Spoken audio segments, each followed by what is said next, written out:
তোমাদের সবাইকে অনেক ধন্যবাদ গো। তোমরা না থাকলে আমি আমার হোটেলটা ঠিক মতো চালনা করতে পারতাম না। এটা আমার মায়ের শেষ স্মৃতি।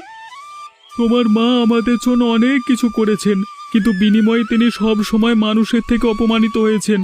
তাই আমরাও চাই না তোমার জীবনটাও তোমার মায়ের মতো হোক। একদম তাই। আমরা গ্রামের সবাই মিলে তোমার দায়িত্ব নিয়েছি। তোমার ভালো মন্দ সবকিছু আমরাই দেখব। এই হোটেলের দেখাশোনার দায়িত্ব আমরা নিজেরাই করব। এখন যেই হোটেলটা ঠিকভাবে পরিচালনা হচ্ছে, এর পেছনে সবচেয়ে বড় অবদান দেবেন্দ্র কাকুর।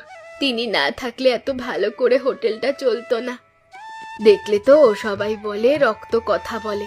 এখানে ভাস্কর বাবুর মতো তার ছেলে কিন্তু বদমাশ নয়।